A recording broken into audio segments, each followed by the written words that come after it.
देश में कांग्रेस पार्टी से जहां भारतीय जनता पार्टी और उसके सहयोगी दल सियासी लड़ाई लड़ते हैं, वहीं उत्तर प्रदेश में कांग्रेस पार्टी और उसके सबसे बड़े चेहरे राहुल गांधी, सोनिया गांधी से अगर कोई सियासी लिहाज से चुनावी मैदान में उतरता हो या सियासी चुनौती देता हो, वो चेहरा है दिनेश प्रताप सिंह। उत्तर प्रदेश सरकार में मंत्री हैं और रायबरेली से कई बार वो सोनिया गांधी, राहुल गांधी के खिलाफ चुनावी मैदान में उतर चुके हैं और सम्मानजनक वोट भी पा चुके हैं। यानी कि आसान राह राहुल गांधी और सोनिया गांधी की दिनेश प्रताप सिंह के सामने नहीं रही। हमारे साथ में बात करने के लिए वो शख्सियत मौजूद है। दिनेश प्रताप जी, स्वागत है आपका। नमस्कार। सोनिया गांधी और राहुल गांधी के सामने आप चुनावी मैदान में उतरते हैं, ये नहीं लगता है कि राजनीतिक रूप से नफा नुकसान का डर नहीं रहता? इतने बड़े चेहरे हैं वो। राजनीति में नफा नुकसान देख करके नहीं की जाती है,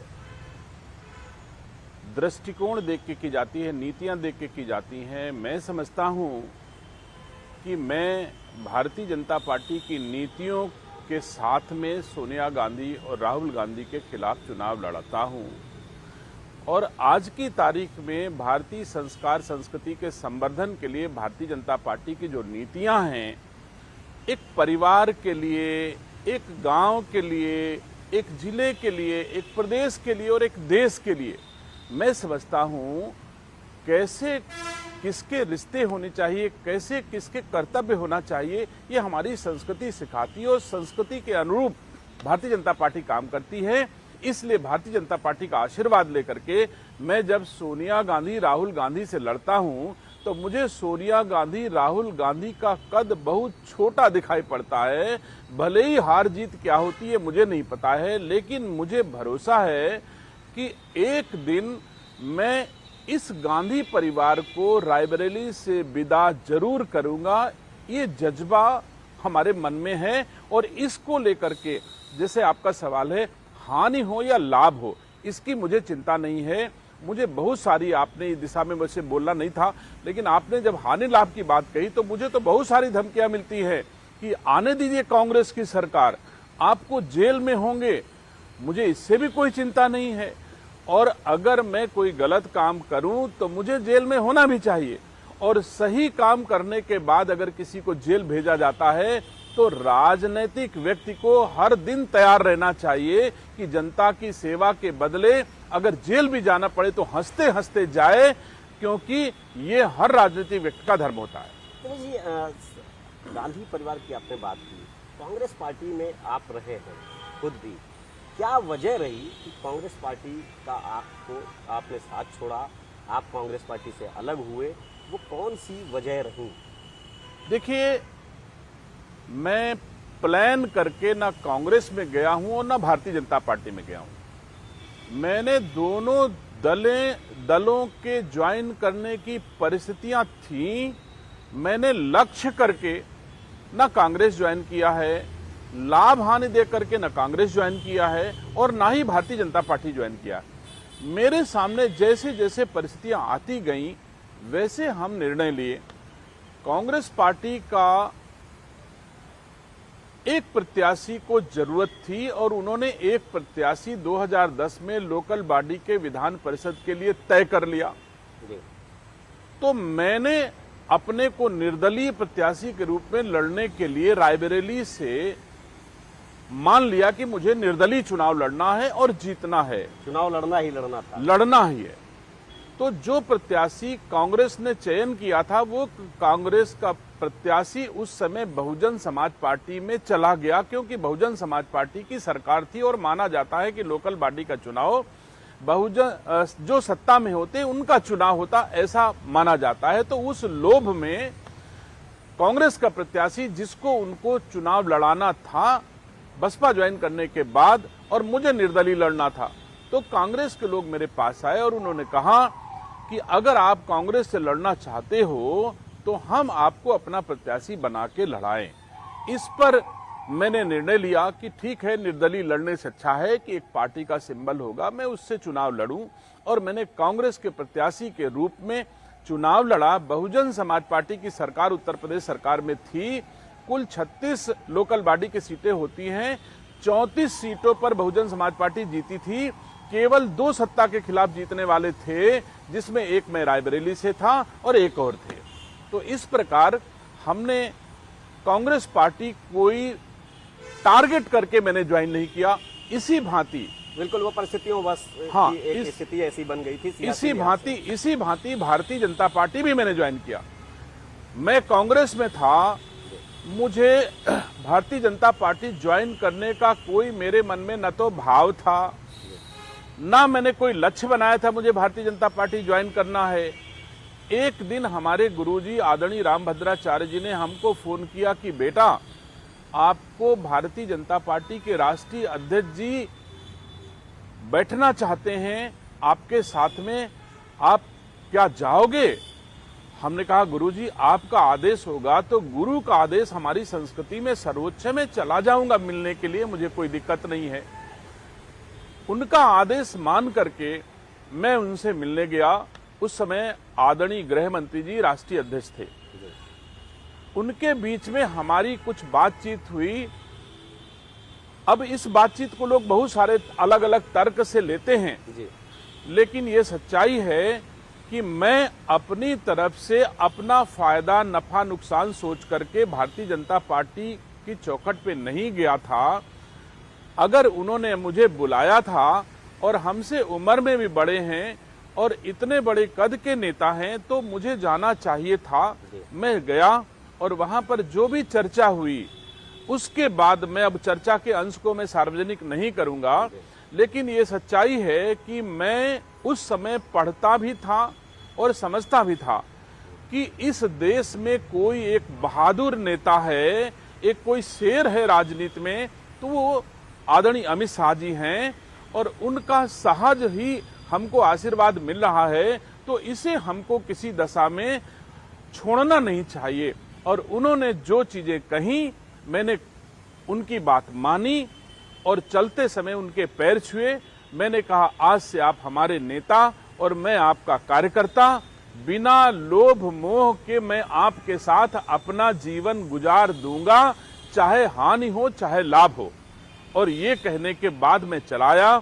उसके बाद आदरणीय गृह मंत्री जी मेरे घर आए, रायबरेली में हमको पार्टी ज्वाइन कराया और तब से मैं इस पार्टी की सेवा कर रहा हूं। जब आपने भारतीय जनता पार्टी ज्वाइन कर ली, अमित शाह जी से मुलाकात की, आपने बताया, लेकिन जब कांग्रेस पार्टी में थे तो कोई ऐसा वाकया, जब आप सोनिया जी को देखते हो, राहुल गांधी जी को देखते हो, जैसे ही देखते हो वो किस्सा याद आ जाता हो, कोई ऐसा वाकया बताइए दर्शकों। बिल्कुल मुझे याद आ जाता है।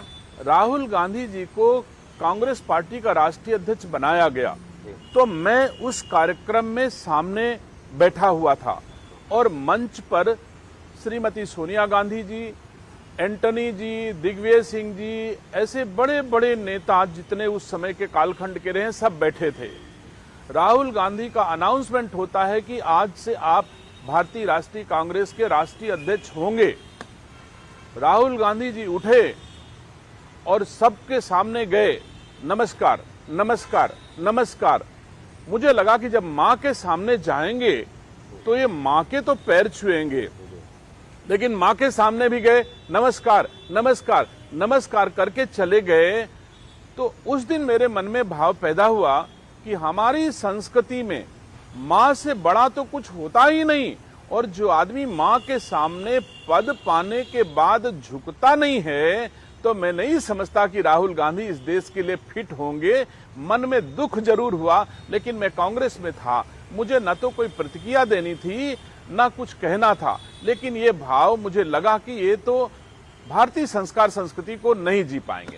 अक्सर रायबरेली में राहुल गांधी, सोनिया गांधी ये लोग आते होंगे, तो जाहिर सी बात है रायबरेली की अगर सियासत के लिहाज से देखा जाए तो आपने, मुझे लग रहा है कि ब्लॉक प्रमुखी से अपने राजनीति, यानी कि शुरुआत जो राजनीति की थी वो पंचायत से की थी और आज आप मंत्री हैं, तो बिना आपसे मेल मुलाकात के वो दौरा उनका पूरा नहीं होता होगा। कोई ऐसी मुलाकात जिसमें एक साथ बैठे हों आप और उनकी बातचीत कितनी गंभीरता थी सियासत के लिहाज से, राजनीतिक लिहाज से राहुल गांधी के अंदर?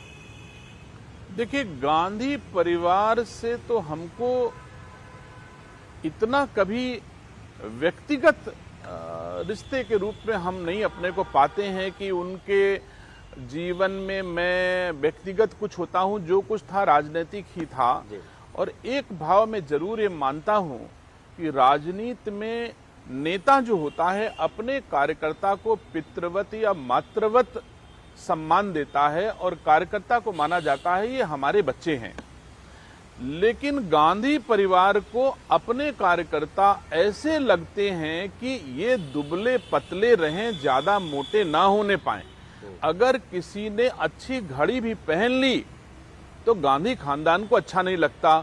वो भले ही चांदी की थाली सोने के चम्मच में खाएं, लेकिन किसी ने अच्छा कुर्ता पैजामा भी पहन के अगर उनके पास चले जाओ तो उनको जलन होती थी। कभी महसूस किया आपने इस बात को? एकदम कोई घटना ऐसी हुई? हाँ बिल्कुल, मैंने महसूस किया। मैं सदस्य विधान परिषद कांग्रेस के टिकट पे था। उसके बाद मेरी बहू जिला पंचायत अध्यक्ष हो गई, छोटे भाई की पत्नी। उसके बाद विधानसभा का चुनाव आया तो इनके मन में था कि एक विधानसभा है जिसमें हम दिनेश सिंह के भाई को लड़ाएं तो वही जीत सकता है और कोई नहीं जीत सकता है।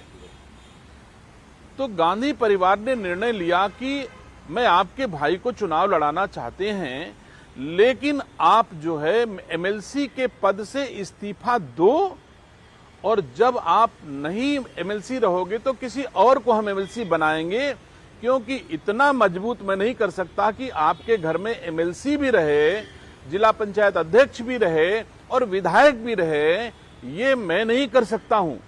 और प्रियंका गांधी ने अपने घर में, अपने प्राइवेट घर में बैठा करके मुझसे सदस्य विधान परिषद से इस्तीफा लिया, और इस्तीफा लेने के बाद फिर मेरे भाई को चुनाव लड़ाया। तो निसंदेह मैं कह सकता हूं कि इनके मन में ऐसे भाव होते हैं कि हम कैसे अपने ही कार्यकर्ता को कमजोर रखें। अगर मजबूत रहे तो गांधी परिवार मजबूत रहे, बाकी सब कमजोर रहे। इसी कमजोर को करते करते करते देश की सबसे बड़ी पार्टी आज सबसे कमजोर पार्टी के रूप में स्थापित है, जिसको उत्तर प्रदेश में अपने बलबूते एक भी एमपी नहीं बना सकते, एक भी विधायक नहीं बना सकते, एक भी प्रधान नहीं बना सकते हैं उत्तर प्रदेश में। आज ये कांग्रेस की स्थिति है। तो मैं समझता हूं ये कांग्रेस की नीति है कि जो कार्यकर्ताओं का सुख नहीं देख सकता। मुझे गर्व है कि मोदी जी प्रधानमंत्री होकर के भी सबसे पीछे की कुर्सी पर बैठ करके जब सुनते हैं तो लगता है कि हाँ, ये कार्यकर्ता बेस पार्टी है। सर, एक मुलाकात भी आपसे प्रियंका गांधी से हुई थी, सीट पे बैठ गए थे। हाँ। क्या वाकया था वो? हाँ, मुझे बहुत दुख है इस बात का लेकर के। आपने, हमको लगता है कुछ पढ़ा वढ़ा होगा, कहीं सूचनाएं होंगी आपके पास में, उसके आधार पे आप पूछ रहे हैं। मेरा जन्मदिन था और जन्मदिन की बहुत सारी शुभकामनाएं हमको फोन पे आ रही थी। मुझे उनके बदले धन्यवाद लिखना होता है सब कोई। तो मैं एक सीट पर बैठ करके, जो एग्जिट रो होती है उसकी सी सीट पर मैं बैठा था, और उसके बगल वाली 3 सीटें खाली थी, और 20 सीट पर एक पेशेंट बैठा था जो पूरा बेल्ट लगाया था पूरे पेट पे, और वो हाँफ रहा था। तो मैंने तब तक तो इंतजार किया कि अब कोई नहीं आएगा, ऐसा महसूस हुआ। तो मैंने उसके कंधे पे हाथ रखा कि भैया मैं उस पे चला जाता हूं, खाली है, और आप पूरे पर आराम से बैठ जाइए। तो वो पूरे पर बैठ गया खाली होकर के, और मैं बगल की सीट पे चला गया, और फिर मैं अपने फोन पे बधाई देने में व्यस्त हो गया। इतने में एक आवाज आती है, तुम मेरी सीट नहीं ले सकते हो। तो मैंने देखा कि ये तो प्रियंका गांधी हैं, और फोन से अपने को मुख करके और खड़ा होकर के दोनों हाथ जोड़ करके मैंने प्रणाम किया। जेपीएस राठौर जी हमारे साथ मंत्री हैं, वो भी उसी मेरे साथ ही ट्रेवल कर रहे थे सेम जहाज पे, वो साक्षी हैं। अब आग बबूला हो गई। मैं अपनी बात मैंने कहा कि मैं उस पेशेंट को लेकर के इधर बैठ गया था, मुझे पता नहीं था ये आपकी सीट है, अब मैं अपनी सीट पे चला जाता हूं। तो फिर उन्होंने दोहराया तुम्हारी हैसियत नहीं मेरी सीट ले सकते हो। तो मैंने कहा मैं तुम्हारी सीट लेके रहूंगा, आप चिंता मत करिए। और मैं शपथ लेता हूं कि अगर ईश्वर ने साथ दिया, प्रियंका गांधी लड़ने आई नहीं है रायबरेली से, तो मुझे खुशी है कि उनके मन में दिनेश सिंह का भय था कि मेरा पहला चुनाव है, दिनेश सिंह मुझे हरा देगा, इसलिए प्रियंका गांधी चुनाव लड़ने रायबरेली से नहीं आई। राहुल गांधी की भी हिम्मत नहीं पड़ रही थी, भले ही बहुत वोटों से जीते हैं, इसमें कोई दो राय नहीं है, लेकिन राहुल गांधी की भी हिम्मत रायबरेली से चुनाव लड़ने की नहीं थी, क्योंकि उनकी मां भी हमसे अल्लाह अल्लाह करके जीत के किसी तरह से गई हैं, बहुत थोड़े वोटों से। ये अल्लाह अल्लाह क्या है? तो ये मानते रहे होंगे कि दिनेश सिंह बहुत मेहनती आदमी है, परिश्रमी आदमी है, गांव गली का आदमी है, लोगों के सुख दुख में गलियों में घूमता रहता है। एक दिन में 140 शादी ब्याह में हम पांचों भाई मिलकर के निमंत्रण करते हैं, और किसी को दुख पड़ता है तो खड़े रहते हैं। तो वो आसमान है, हम जमीन हैं। हमसे लड़ने की हैसियत राहुल गांधी की भी नहीं थी। और ये पूरे देश ने देखा कि जब राहुल गांधी जब वोट पड़ रहा था, तो भी राहुल गांधी गलियों गलियों में बूथ बूथ पर घूम रहे थे। ये दिनेश सिंह की ताकत थी। भले ही खटाखट के नाम पर अथवा जो भी परिस्थितियां उत्पन्न हुई उसमें पूरा देश प्रभावित हुआ, पूरा उत्तर प्रदेश प्रभावित हुआ, उसी में हमारा भी चुनाव प्रभावित हुआ। और असली जीत तो राहुल गांधी जी के 4 दलों के प्रत्याशी के रूप में लड़ते थे। सोनिया गांधी भी 4 दलों के प्रत्याशी के रूप में लड़ती हैं। सपा, बसपा, कांग्रेस, अपना दल कृष्णा पटेल, 4 पार्टी से सोनिया गांधी लड़ी हैं, और मैं भारतीय जनता पार्टी के प्रत्याशी के साथ लड़ा हूं। अगर एक पार्टी का वोट निकाल दो तो सोनिया गांधी भी हमसे हार जाती हैं, और एक पार्टी का वोट अगर राहुल गांधी से निकाल दो तो राहुल गांधी जी मुझसे हार जाते हैं। तो आकलन राहुल गांधी और प्रियंका गांधी का गड़बड़ नहीं था, उनका आकलन सही था कि रायबरेली में इस बार दिनेश सिंह को हराना राहुल गांधी प्रियंका गांधी के लिए कठिन होगा, इसलिए दोनों लोग लड़ना नहीं चाहते थे। लेकिन उत्तर प्रदेश के कुछ दूसरे दल के राजनीतिक लोगों के दबाव में उनको चुनाव लड़ना पड़ा, और अंतिम दिवस में उन्होंने कहा मैं चुनाव लड़ूंगा। यहां के कुछ राजनीतिक दल इस बात पर कह रहे थे कि अगर आप चुनाव नहीं लड़ोगे तो ये होगा कि आप पलायन कर गए, भले ही लड़ जाओ हार जाओगे, लेकिन उत्तर प्रदेश में कांग्रेस का, गांधी परिवार का कोई आदमी लड़ता दिखाई पड़े। इसी दबाव में राहुल गांधी ने दिया, नहीं तो राहुल गांधी ने सिंबल एक आदमी को दे दिया था, वो नामांकन करने कांग्रेस पार्टी से जा रहा था। राहुल गांधी की हिम्मत दिनेश सिंह से लड़ने की नहीं पड़ रही थी। इसके लिए मैं रायबरेली की जनता को धन्यवाद देता हूं, जो हमारी शक्ति है। मैं धन्यवाद देता हूं देश के गृह मंत्री जी को कि वो एक बहादुर आदमी हैं, जिनका आशीर्वाद मेरे साथ है। और मुझे गर्व है आज, ये सही है कि मोदी जी सर्वमान्य नेता हैं। मोदी जी को देश में किसी भी जाति वर्ग में बांटकर कभी आज तक नहीं देखा गया। उनकी छवि दुनिया में सर्वोच्च स्थान पर है। लेकिन अगर डबल इंजन की आज सरकार चल रही है, दिल्ली में मोदी जी की सरकार चल रही है और उत्तर प्रदेश में योगी जी की सरकार चल रही है, तो दोनों को ठीक से चलाने का जो काम गृह मंत्री जी कर रहे हैं, अगर वो न होते तो डबल इंजन की सरकारों को चलने में कठिनाई जरूर आ जाती। इसलिए मेरा नजरिया, जो मेरी सोच है कि इस देश का एक बहादुर नेता है, जो भारत को एक श्रेष्ठ भारत के निर्माण में मोदी जी के हनुमान के रूप में काम कर रहा है। सर, जिस तरीके से आपने कहा कि शपथ लिया था उनको हराने का, ये शपथ जारी रहेगी? जब भी राहुल गांधी चुनाव लड़ेंगे, प्रियंका लड़ेंगी, तो दिनेश प्रताप उनके सामने लड़ते रहेंगे? देखिए, मैं पार्टी का अनुशासित सिपाही हूं। ये मेरा संकल्प तो है कि मैं सोनिया गांधी, राहुल गांधी, प्रियंका गांधी जो भी रायबरेली से लड़ेंगी उनको एक बार हराऊंगा जरूर। लेकिन ये हमारी पार्टी तय करेगी कि पार्टी किसको लड़ाती है। मुझे लड़ाएगी तो मैं अंतिम सांस तक गांधी परिवार के खिलाफ अपनी शपथ को पूरा करने के लिए लड़ता रहूंगा। और पार्टी ने तय किया कि किसी और को लड़ाकर तुम अपनी शपथ को पूरा करो, तो जो पार्टी का निर्णय होगा फिर मैं वो करूंगा। जिस तरीके से बिहार में राहुल गांधी ने बाकायदा वहां यात्रा निकाली, यहाँ तक कि प्रधानमंत्री नरेंद्र मोदी के लिए जिस तरह की टिप्पणियां हुई, उनकी मां पे टिप्पणी हुई, भारतीय जनता पार्टी के तमाम बड़े नेताओं ने इस बात का विरोध भी किया, आपत्ति भी जताई, प्रधानमंत्री भी भावुक हुए। इस तरह की राजनीति को आप कैसे देखते हैं? ये कौन सी सियासत है कांग्रेस की? मुझे बहुत दुख है कि एक दिवंगत मां जो इस संसार को छोड़ के चली गई, और हम लोग तो उनको देवता मानते जो यहां से चले जाते हैं, और सौभाग्य से इस समय हम पितृपक्ष में आपके साथ बैठे हुए हैं, और इस समय तो हम लोग देवता मान के अपने पितरों को आमंत्रित करके उनको पानी देते हैं, सम्मान देते हैं, उनके प्रति आदर का भाव प्रकट करते हैं।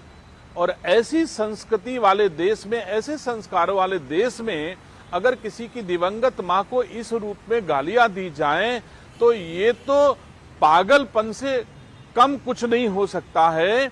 और मैं समझता हूं कि गांधी परिवार में जिस तरह प्रियंका गांधी ने इस घटना के बाद बिहार में जाकर के मजाक उड़ाया है, खिल्ली उड़ाई है, हंस हंस के खिल्ली उड़ाई है कि मोदी जी आए थे, बिहार में रो रहे थे। अरे तुम अपनी मां के आंसू पर नहीं रो सकते हो, तुम अपनी मां के अपमान पे नहीं रो सकते हो, तुम्हारे संस्कार नहीं है, तुम अपने दादा की मजार पे फूल नहीं चढ़ाती हो, तुम अपने परिजनों को, मां को, दादा को, दादी को, पिता को वोट का माध्यम मानती हो। लेकिन भारतीय संस्कार संस्कृति का पुजारी कम से कम मोदी जी तो अपनी मां को इस धरती पर सर्वोच्च शक्तिमान देवता के रूप में मानता होगा, इसलिए उसको दुख हुआ और वो बिहार में उनको आंसू आए, बिहार में तकलीफ हुई। और उसके बाद प्रियंका गांधी जाकर के जिस तरह मजाक उड़ाई हैं, हा हा हा करके, हंस करके मंच से कि मोदी आए थे, रोए थे, यहां पर वो तो रोने वाला आदमी है, इस तरह की बात कर करके प्रियंका गांधी गई हैं। तो मैं प्रियंका गांधी के संस्कारों के बारे में इतना ही कह सकता हूं कि हमारे यहां एक बहू को ये माना जाता है, जिस घर में जाती है वो लक्ष्मी का स्वरूप होती है। बहू के चरण पड़ते ही उस घर का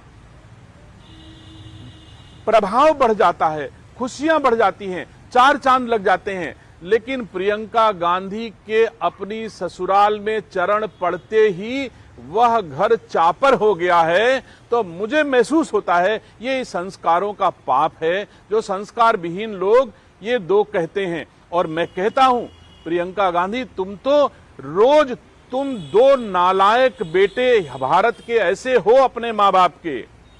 राहुल गांधी और प्रियंका गांधी ऐसे नालायक संतानें हैं इस भारत में, जो जब भी जरूरत पड़ती है कटोरे में अपने बाप की लाश लेकर के जनता के सामने खड़े हो जाते हैं। मेरे बाप के नाम पर वोट दे दो। अपनी सेवा के नाम पे तुम 55 साल के बूढ़े होने वाले हो, अपनी 55 साल की सेवाओं में के लिए भारतवासियों से आप क्यों नहीं वोट मांगते हो? आप केवल वोट मांगते हो तो कटोरा लेकर के दादी के नाम पर, दादी के शहादत के नाम पर वोट दे दो, पिता की शहादत के नाम पर वोट दे दो, और अब खुद तो वोट का प्रयोग कर, खुद अपने मां बाप को, परिवार के लिए, वोट के लिए आप उपयोग करते हो। और जब मोदी अपनी मां के दर्द को एहसास करता है तो तुम उसका मजाक उड़ाती हो। तुमको चुल्लू भर पानी में कभी हिंदू और हिंदुस्तान में नहीं मिलने वाला है। तुम वहीं जहां हो वहीं तुमको पानी मिलेगा, केरल में मिलेगा, वायनाड में मिलेगा, जिनके घरों में पानी पीना चाहती वही मिलेगा। लेकिन कोई हिंदू तुमको पानी देने वाला नहीं है प्रियंका गांधी, ऐसा पाप अगर करोगी तो। सर, आपने इसी से जुड़ा हुआ एक ट्वीट भी कर दिया है कि आपने याद दिलाई है फिरोज गांधी के पुण्यतिथि की। ये पुण्यतिथि की बजाय विदेश में है, यहाँ इनको पुण्यतिथि में शामिल होना चाहिए था। आपने ट्वीट किया। देखिए, कल रायबरेली के पहले सांसद फिरोज गांधी जी की पुण्यतिथि थी, और हम लोग देखते हैं कि राहुल गांधी अथवा Gandhi Nehru private limited company जब श्री राजीव गांधी जी की पुण्यतिथि आती है तो पूरा घर फूल लेकर के चढ़ाता है, और उनकी पावन भूमि, जिसको भी आप कह सकते हो, किस नाम से उन्होंने नाम लिया मुझे याद नहीं, लेकिन उसकी परिक्रमा करते हैं। करना चाहिए, ये तो हमारी संस्कृति, इस पर मुझे गर्व होता है। जब दादी इंदिरा गांधी की पुण्यतिथि आती है तब आप परिक्रमा करते हो, फूल चढ़ाते हो। अगर आप दादी और पिताजी की पुण्यतिथि पर फूल न चढ़ाते होते तो ये सवाल ना उठता कि कल की तारीख में आपके दादा की पुण्यतिथि थी और आप उसमें फूल चढ़ाने नहीं गए। जाना चाहिए। और अगर सिर्फ वोट के लिए ही खून के रिश्ते होते हैं तो मैं नहीं समझता कि इतना गंदा काम भारत की भूमि पर पैदा होने वाली कोई संतानें कर सकती हैं कि अगर दादा के नाम पर वोट नहीं मिलेगा तो वो मेरा दादा नहीं है, दादी के नाम पर वोट मिलेगा तो मेरी दादी है, पिता के नाम पर वोट मिलेगा तो ये हमारे पिता हैं, मां के नाम पर वोट नहीं मिलेगा तो मेरी मां भी मेरी नहीं है। तो मुझे दुख इस बात का है कि ये दो नालायक संतानें इस भारत के लिए कलंक हैं। इनके रिश्ते अपने स्वार्थ के रिश्ते हैं। इनके रिश्ते कभी भी अपने नहीं हो सकते हैं। जो अपनों का नहीं हो सकता वो हमारा क्या होगा, हमारी रायबरेली का क्या होगा, हमारे प्रदेश का क्या होगा और हमारे देश का क्या होगा। दिनेश जी, राहुल गांधी से तो मुलाकात अब होगी दिशा की बैठक में, क्या जरूर बातचीत होती है आप लोगों की राजनीति से हट के कुछ आपस में? नहीं, मुलाकात नहीं, कभी नहीं। राजनीति से हट के कभी बात नहीं होती है। लेकिन कटसी में एक विधायक और एक सांसद के रूप में जब वो सांसद के रूप में मुझे मिलते हैं तो मैं स्वयं अपनी तरफ से नमस्ते करता हूं। लेकिन वो हमको नमस्ते का जवाब आज तक कभी नहीं दिए हैं। ये उनकी ईर्ष्या है और ये दिनेश सिंह की विनम्रता है। उम्र में मैं उनसे साल 2 साल बड़ा हूं, लेकिन पद में वो हमसे बड़े हैं, सांसद हैं, नेता प्रतिपक्ष हैं। नेता प्रतिपक्ष को कैबिनेट मंत्री का दर्जा होता है। जब दिशा की बैठक में आमने सामने होते हैं तो मैं अपनी ओर से उन्हें नमस्ते करता हूं। ये दिनेश सिंह की संस्कृति है, दिनेश सिंह के संस्कार हैं और वो हमारे नमस्ते का जवाब नहीं देते हैं। ये उनकी परवरिश है, ये उनका खून है, ये वो जाने। लेकिन मेरी संस्कृति में तो यही है कि बड़ों का सम्मान करना चाहिए, मैं करता हूं। दिनेश जी, मुलायम सिंह यादव से कैसे रिश्ते आपके रहे? मुलायम सिंह यादव को आप किस तरह का नेता मानते हैं? कोई ऐसा वाकया जो आपको याद आ जाता हो मुलायम सिंह यादव को याद करके? देखिए, मैं उनके बहुत करीब से जिया हूं। आज के परिदृश्य में इस पर ज्यादा बोलना हमारे लिए राजनीतिक रूप से उचित नहीं। जी जी। लेकिन मैं सबसे ज्यादा जीवन जिया हूं तो आदरणीय नेताजी के साथ ही जिया हूं। आपने अभी कांग्रेस पार्टी से व्यक्तिगत रिश्ते की बात कही है। मेरे व्यक्तिगत रिश्ते कांग्रेस पार्टी से कभी नहीं रहे हैं, लेकिन नेताजी से मेरे जीवन के व्यक्तिगत रिश्ते थे और मुझे लगता है कि वो दिल में भाव, मैं जब तक इस धरती पर रहूंगा वो सम्मान तो उनके प्रति रहेगा, इसमें कोई दो राय। बहुत मानते थे आपको? अब मैं इस पे और ज्यादा कहूंगा तो बहुत चर्चाएं अलग होंगी आज के परिदृश्य में, इसलिए मेरे हिसाब से बस इसमें इतना ही ठीक आप है। बहुत भावुक व्यक्ति के हैं, जो बात होती है आप कह डालते हैं। अभी पिछले दिनों हमने एक ट्वीट आपका देखा, आपने खुद को किस तरीके से आपने कहा कि अपने बारे में ही कह डाला। क्या वो पूरा वाक्य था? आपने कह दिया, यहाँ तक ही लिख दिया कि मैं नालायक, इस तरीके की चीजें लिखी? नहीं, ये बात सही है। मेरे अंदर भी मानव भाव हैं। कोई दर्द होती है, चोट लगती है तो आजकल माध्यम जो है लोगों से कहने का, सोशल मीडिया थोड़ा आसान है। हालांकि नहीं उपयोग करना चाहिए था, लेकिन मैंने किया। मैं जहाज में बैठने से पहले अपने सोशल मीडिया को चेक कर रहा था तो उसमें बहुत सारी हमारे विपरीत बातें थीं।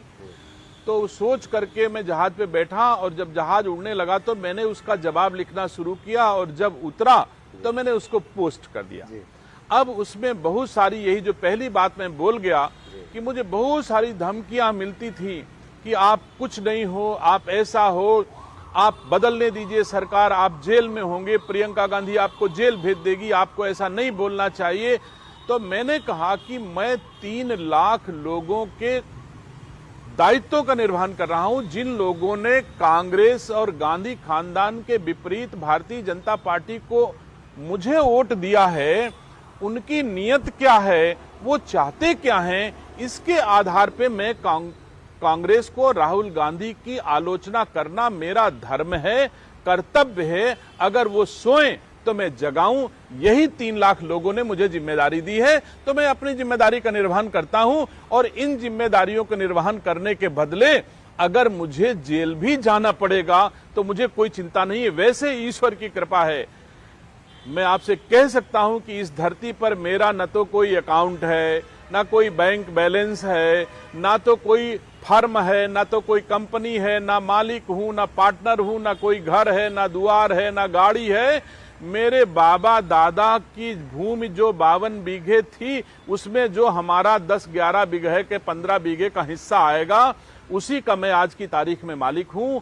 एक सचिवालय शाखा में मेरा अकाउंट है, जिसमें कभी हमारा वेतन वोतन जाता होगा, वह वेतन भी मैंने जीवन में अपने हाथ से आज तक न निकाला है न छुआ है। मेरा खर्च, मेरे कपड़े, मेरे जूते, मेरे बच्चों की फीस, ये सब मेरे भाई बहन करते हैं। मेरे पास इसका कुछ भी नहीं है। जो जिसको लगे, महसूस हो, जिस जुर्म में मुझे कोई जेल भेजना चाहे तो जब चाहे जेल भेज दिया जाए।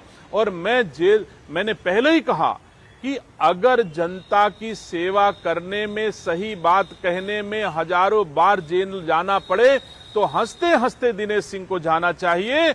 और अगर मैं गलत काम करके जेल जाऊंगा तो भी जेल जाना चाहिए। जो गलत करेगा वो जेल जाएगा। तो मुझे किसी की धमकी वमकी से कोई डर नहीं है। मैंने बहादुर बाप की औलाद हूं और बहादुर नेता गृह मंत्री का सिपाही हूं। मुझे कोई खतरा जेल जाने से नहीं है। मुझे जिस तरह कांग्रेस चाहे, मैं उसकी धमकी वमकी में आने वाला नहीं हूं और सही काम करूंगा। भारतीय जनता पार्टी को मजबूत करूंगा, भारतीय जनता पार्टी को ऊंचाई पे ले जाने का काम करूंगा। दिनेश जी, आपने परिवार की बात की, सामूहिक परिवार की आप एक मिसाल है। पंचवटी ये क्या है, लोग भी जाने आखिर ये पंचवटी है क्या? देखिए, यही सुख है। मैं तो कहता हूं इससे बड़ा सुख कुछ नहीं हो सकता है।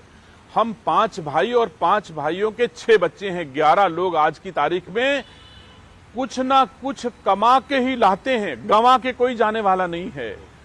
बढ़ता ही है हमारा पंचवटी उत्तरोत्तर।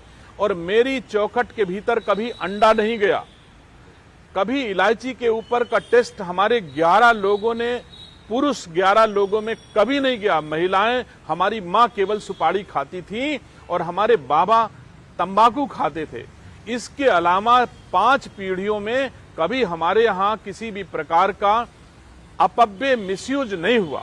सर, इस पंचवटी में कुल कितने लोग रहते हैं? 11 लोग तो ये हो गए, टोटल कितने लोग रहते हैं एक ही छत के नीचे? देखिए, हम तो हमारे बहनें और भाई मिलाकर के और उनके परिवार मिलाकर के आज की तारीख में 75 लोग हैं। एक छत के नीचे रहते हैं? नहीं, एक छत के नीचे तो खैर 75 लोग नहीं रहते, लेकिन हम 5 भाइयों के बहुत सारे वसूल हैं। जी जी। हम 5 भाई जिसके नाम से पंचवटी जानी जाती है, उस पंचवटी में हम 5 भाई और उनके 6 बच्चे, 11 लोग, अपने पत्नियां जो शादी होके आई हैं, 3 बहुएं हैं और बाकी की जो बेटियां हैं, हम सब लोग परिवार सहित रहते हैं। लेकिन हमारी पंचवटी का उसूल है, जिस भाई की बेटी की शादी होगी वो भाई केवल पांव पूजने जाएगा, 1 रुपए अपना खर्च नहीं करेगा, बाकी 4 भाई उसकी बेटी की शादी करेंगे। ये हमारे पंचवटी का उसूल है। हमारे पंचवटी में किसी को यश और धन का मोह नहीं है। जिस भाई को जिस रूप में कम पड़ता है, ज्यादा वाला भाई अपने आप उसके घर पहुंचा देता है, मांगने की भी जरूरत नहीं पड़ती है। तो इस प्रकार हम 5 भाई और 6 बच्चे, 11 लोग मिलकर के भारतीय संस्कार संस्कृति के अनुरूप अपने माता पिता की छत्र छाया में परिवार को चलाते हैं और भारतीय जनता पार्टी के नेतृत्व में भारतीय जनता पार्टी में काम करते हैं, भारतीय संस्कार संस्कृति के अनुरूप।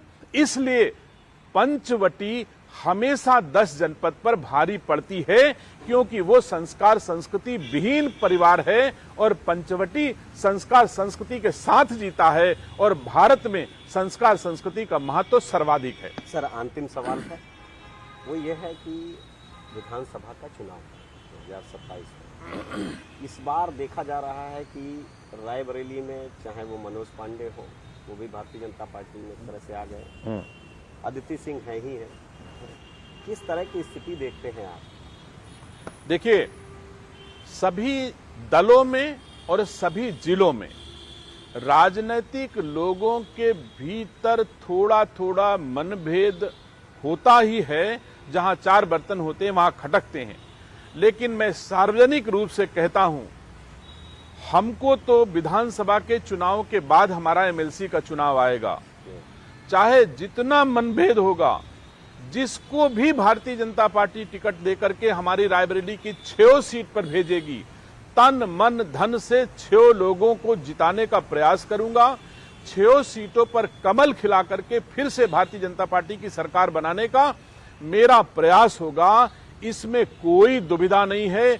मुझको कौन हराने जाता है, मुझको कौन जिताने जाता है, ये उस पर छोड़ता हूं। लेकिन मैं भाजपा का सिपाही हूं, सबको जिताने का ही प्रयास करूंगा। किसी की हानि करने का दलीय आधार पे मैं कोई काम नहीं करूंगा। बहुत बहुत धन्यवाद दिनेश जी। तो ये हमारे साथ में दिनेश प्रताप सिंह जी थे। बड़ा बेबाक बोले, सब कुछ खुल के बोले, दिल से बोले, और इनका सीधे तौर पर कहना है कि जो विधानसभा के 2027 में चुनाव होंगे उनमें हमारी पार्टी जिसको भी टिकट देगी उन सभी को पूरी मजबूती से चुनाव में हम जुटेंगे और उनको जिताएंगे। कैमरामैन रवि के साथ संकेत मिश्रा, न्यूज़ 18 लखनऊ।